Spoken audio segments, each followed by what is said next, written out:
Hey guys, this is a 1983 JCM800.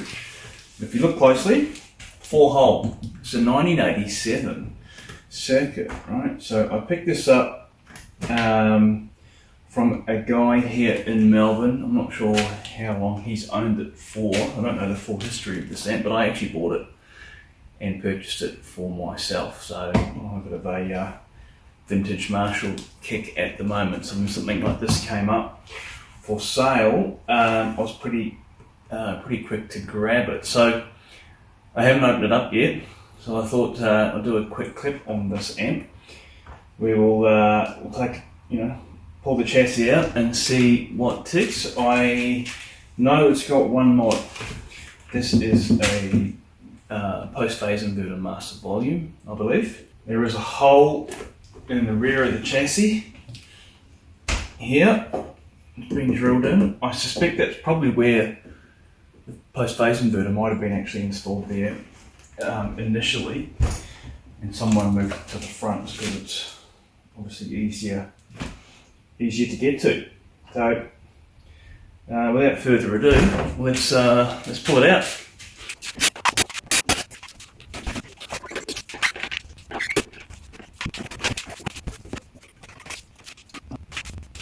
Alright guys, well, I've had a few seconds to look at this and a few things stand out to me. Look, it looks pretty stock.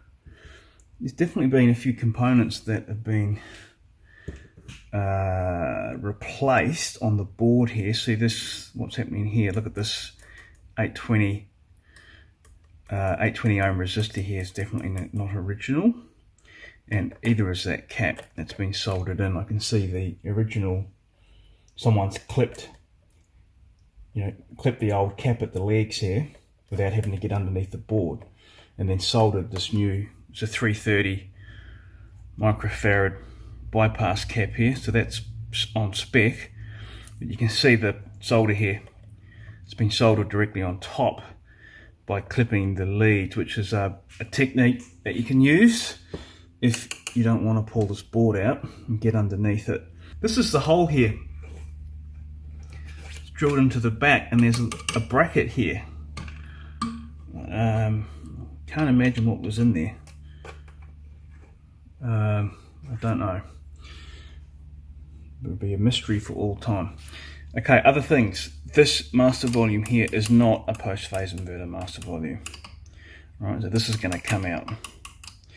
It is simply a master volume after the tone stack, from what I can see. So here's the wiper of the treble pot. Right, this blue wire comes into this pot, and then from there we've got one side grounded. Then the red wire makes its way into here, which is the entry to the phase inverter. Right, so yeah, that's pretty ordinary. I mean, why would you do that on a Plexi? No good. So that's going to come out. This normal channel here has been played with. Someone's got a bright cap on it. That's not original. You would not expect to see a bright cap on the normal channel. And I have no idea what's going on here. Looks like someone has attempted to have a play with some diode clipping. Are they diodes? They look like it. Take a photo of those and I'll look them up. But they're connected to the ground wiper. Like that's just, I have no idea what's going on there. That looks a bit crazy. That's going to come out. Alright, so let's power this thing on. I've taken out the non-stock. Right, the cap that was there, the diode attachment, I think they're diodes. I need to look those part numbers up. Rip that out, and that master volume is gone as well. So we're coming straight out of the treble wiper into the phase inverter here, which is exactly what we should be doing. Got the meter set on DC. I'm just going to take some voltages through the amp, right? While I'm on standby, I might just check our heater voltage here. Pretty good. I'll go to the mains filter cap first. 467. So let me have a look at the voltage actually on the plates. Okay, screen pin 463 minus 46 on the grids. Right, I have to get my bias probe out, check the bias on this thing. Well, I've got my bias probe out and I can only get 19 milliamps of current at idle, even when I crank this, the pot all the way up. In fact, it was already turned up as much as it could. So on closer examination, this bias resistor here, someone had clipped the old one out and put an 82k resistor in here. Some time in its life, someone changed that resistor, presumably for, whatever tubes they were running at the time. Now, subsequently, someone's put these Svetlana EL34s in, wing C tubes, so it's a pretty good score. That came with the amp, but you can only get them biased at 19 milliamps. Now, you really want, for this plate voltage, you want about 35, 36 milliamps, right? So I have now done that. Let's check the plate voltage. 457. I've still got my bias probe connected. This is drawing 35.6 milliamps. Pretty steady, so I am happy with that. Now it's time to take it inside and see what she sounds like. Well, I finally got this beast in here and fired up. Right, so all I've done work-wise is to remove the mods that were in there. I still haven't put the missing jack in. I've got that on order, so as soon as that comes in, we'll wire that back in. But let's have a listen. Right, I'm plugged in here to obviously the high treble channel. The amp's at a standby. Presence is at 6, bass is at 3.5, mids all the way up. Treble is at 7, both volumes are down. So let me bring up the treble channel volume here.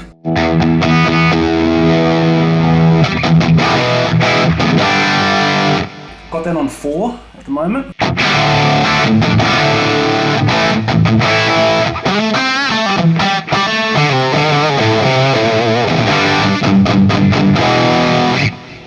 It's definitely got the gain of a Plexi, but you'll hear the same thing that I'm hearing. Just very loose in the bottom end. Right, let me bring this gain up to 6, which, for a Plexi like this, or a Plexi circuit, should be pretty much the sweet spot. This has got a 4N7 bright cap in it, so you've got to bring the volume up to compensate for that bright cap and get it into the sweet spot. This should be pretty cooking here.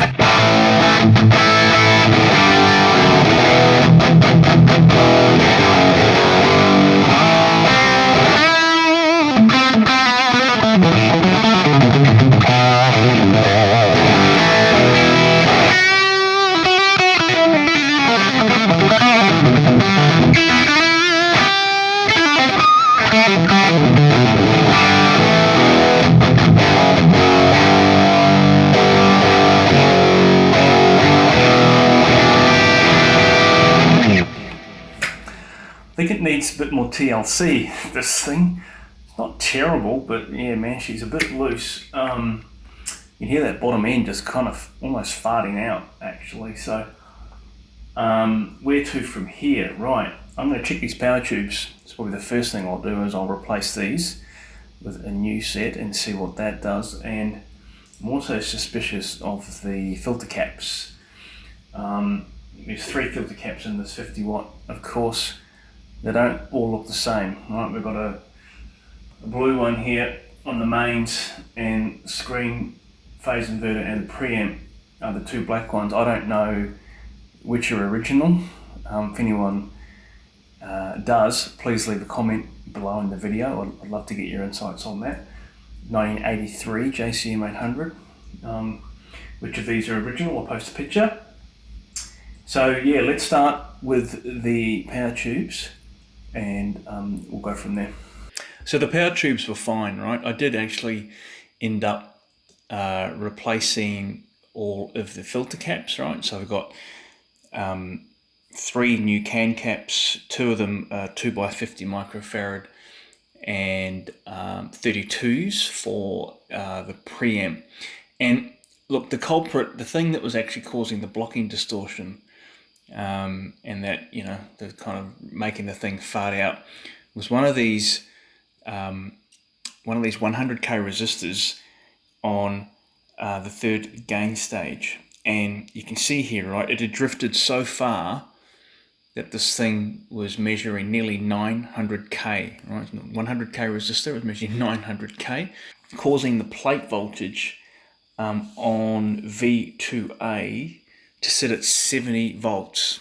All right, so this thing was just, you know, had no headroom, getting smashed by the signal on the grid coming into it and causing the blocking distortion. So once I replaced that 100k resistor, we were cooking with gas, right? So let's hear how it sounds.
Actually learned over the last week is that this old Plexi circuit, as simple as it is, it's so responsive, right? And dialing it in is actually really hard. Like, and in many ways, it's much harder to dial one of these in to where you want it to be than it is a high gain amp. High gain amp, they become kind of ubiquitous and just, you know, same. You know, these things are so responsive, and every guitar I pick up, I find, oh, okay, that sounds different, right? The sound of the guitar comes through in the amp, and I'm probably saying things that you probably already know. But it's a great reminder to go back to one of these old amps and these classic Marshall circuits, right? The good old non-master volume 1959 Super Lead or 1987 50 watt version, right, of the same preamp. And, you know, dial one of these things and play with it and try a different, you know, the different components, different settings. So we'll do a few tones, and I've also got myself a Variac'd. So we're definitely going to have a crack at playing this amp here with a Variac'd dialed down, and we'll try and get some brown sounds out of this thing. So here I am in the, you know, the lead channel, if you like, or the treble channel. I've got the normal channel dialed down, like, so that's on 0. Presence is about, you know, 7. Got the bass on 4. The mids are at 9. Okay. Treble is at 6. And here we go. Here's our volume, right? And it's just a touch over 8. I've got a 100 picofarad bright cap. on here, which was different than what it was when I got the amp. And as I said, I will go through the schematic and I'll talk about, you know, kind of how I ended up where I did. Wow. But here's how this amp sounds, and it's, you know, it's nearly done, right? It's not all the way up, but you know, we're on 8 of 10. So here's our kind of, you know, raw tone here.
Awesome rock tones. The Plexi, like dialed in like that, it's a bit of a fight, isn't it? You know, like it's really rewarding, but man, you have to work hard. You have to work hard to get the sounds.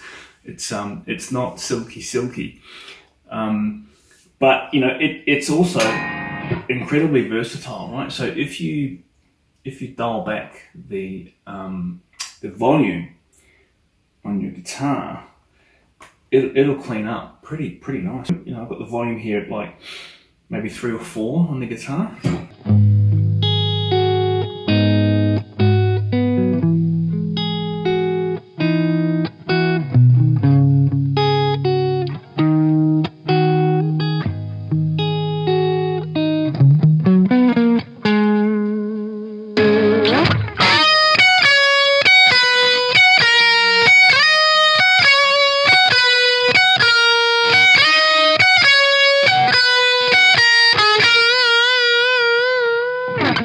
Yeah, so, you know, very responsive to the setup on your pickups, the volume, and the type of guitar. I'll flick to a different style of guitar and you can kind of hear that come through. So I've just flicked over to my Sir Pete Thorne signature, and which is kind of more of a, you know, let's call it a Strat style guitar. It's a little bit of a hybrid, you know, it's got humbuckers and it's all mahogany, right? Mahogany body, mahogany neck, bolt-on mahogany neck. So it's quite a unique guitar. This sounds really balanced to me. The amp is set exactly as it was with the Explorer, and the bridge humbucker, it sounds like this.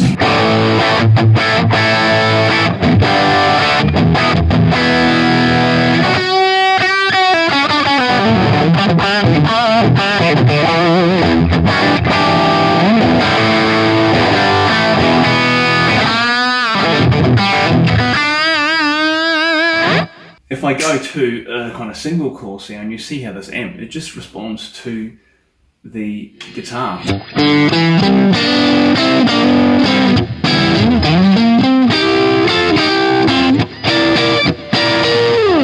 The kind of single coil, you know, Stratty kind of thing.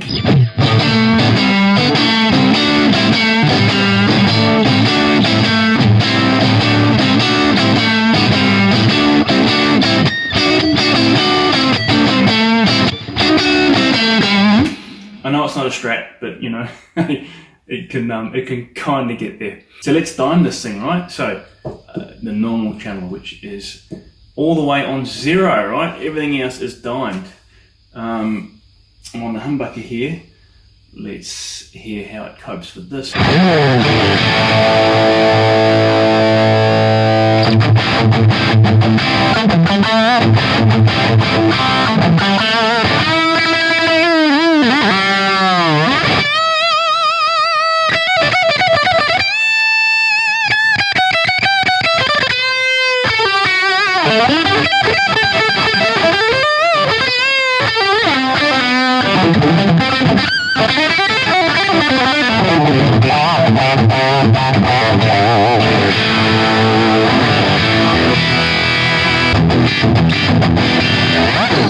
Yeah, brutal.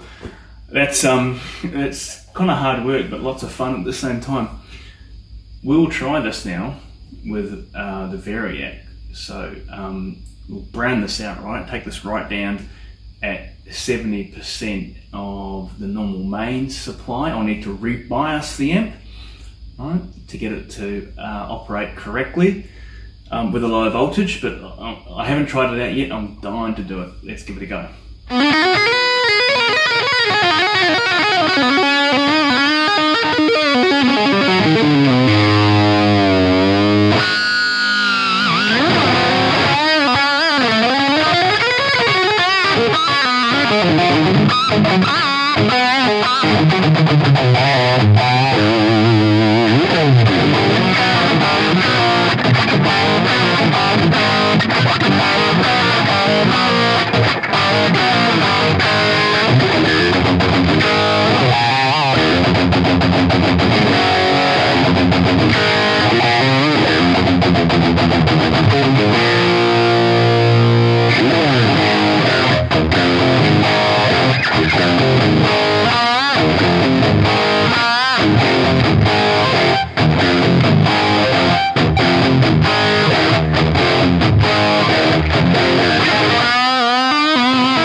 It's an EVH spec Plexi, 50 watt.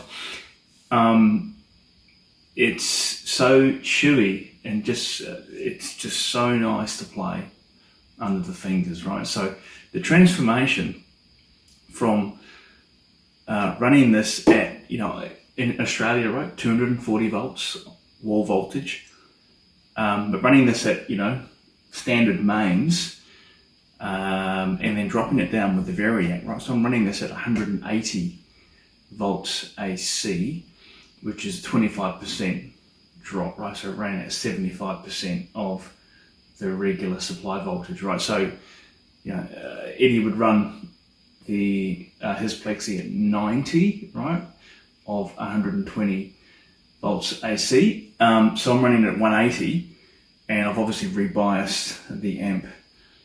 So I'm running about 65% plate dissipation at 180 volt supply, and the amp is just smoothed out, right? Like a Plexi at standard wall voltage. I mean, it's an amazing, it's a classic sounding amp, but it's like, as we've seen in this video, right, it's pretty brutal, and it's a lot to handle. This thing now, it's just smoothed out and compressed, and it's just so nice under the fingers now. It's incredible.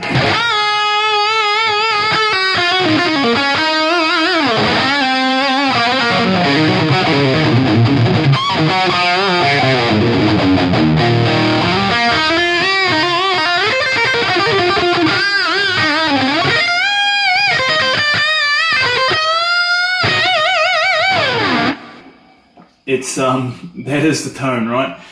What I'll do now is I'll actually step through the exact circuit that we ended up with here, which is obviously, it's an EVH spec, right? So, but interestingly, I kind of didn't go straight there. I tried a number of things before I ended up with this configuration, and in doing so, gained some insights about different components inside the standard Marshall Plexi, and kind of what they will do to your tone. So let's step through that.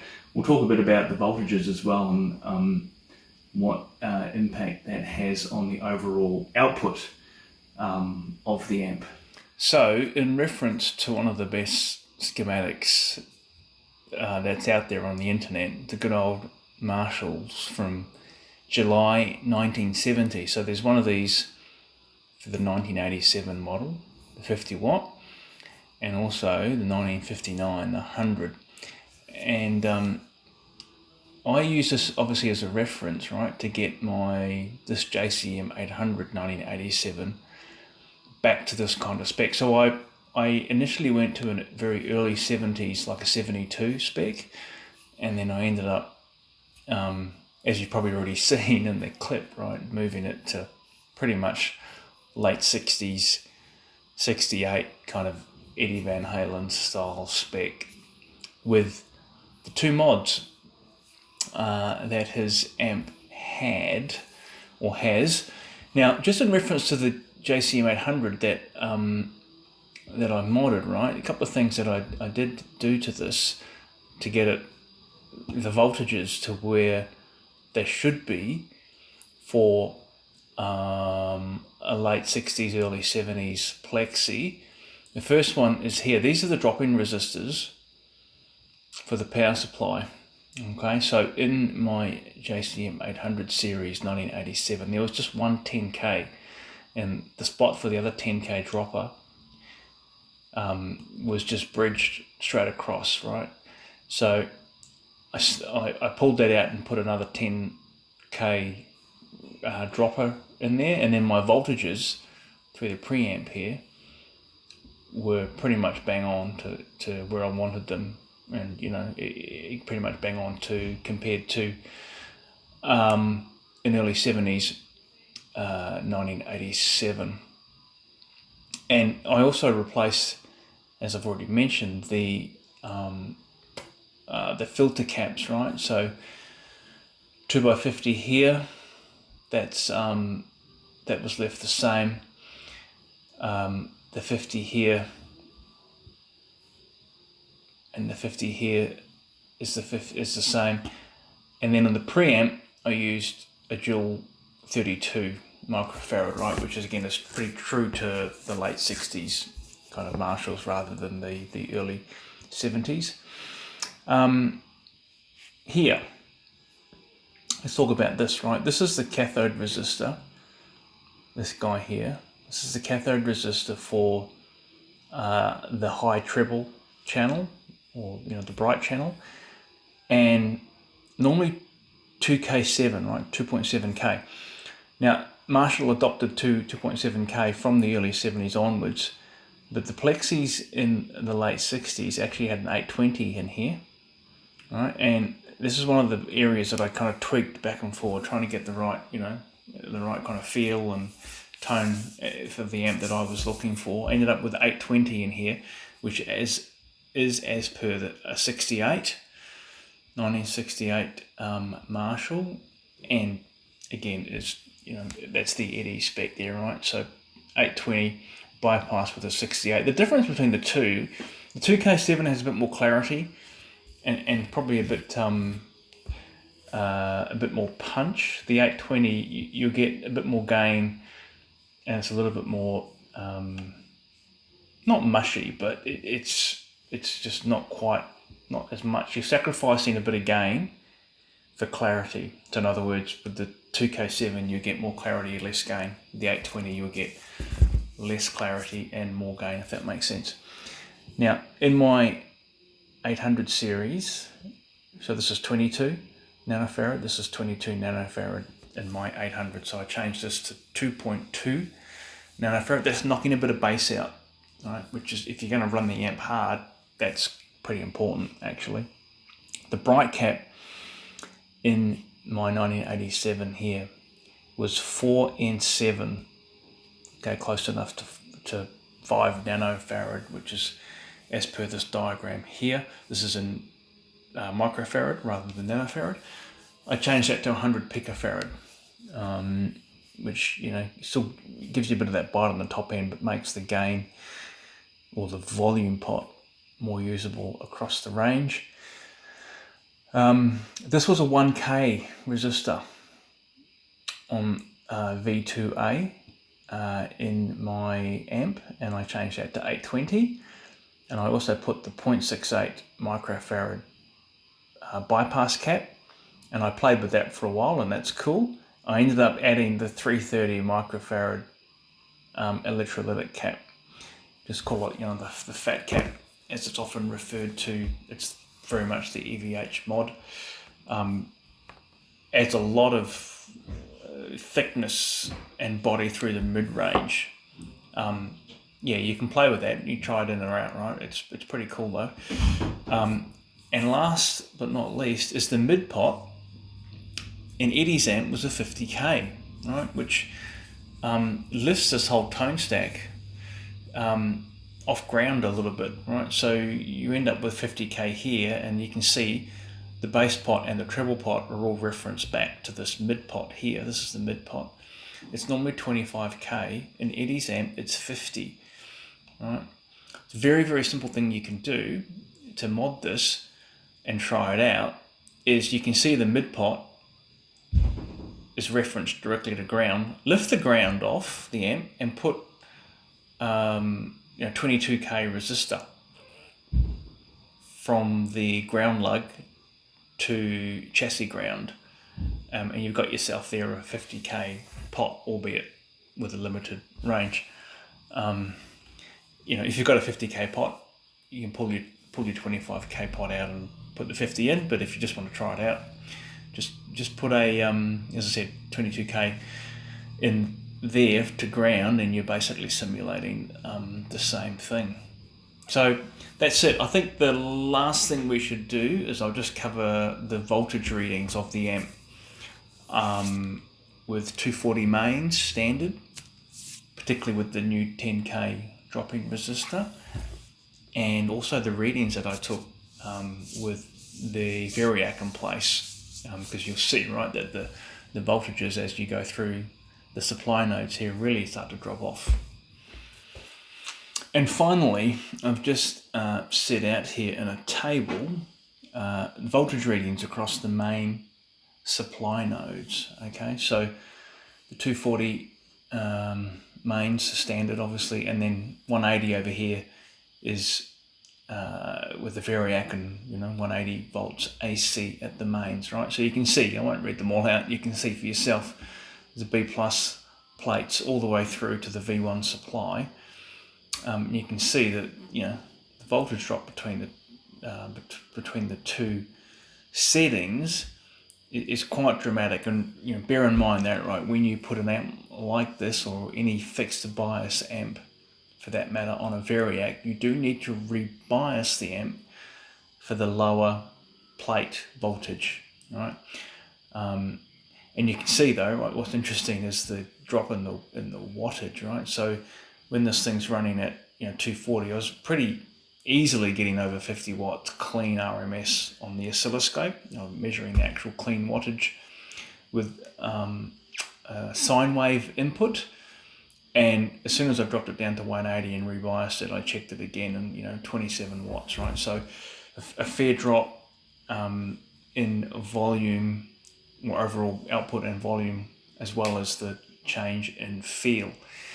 Anyway, guys, I hope this video was useful. Please like, subscribe, ring the bell, all that stuff on the channel if you haven't already. I look forward to seeing you again on the next video.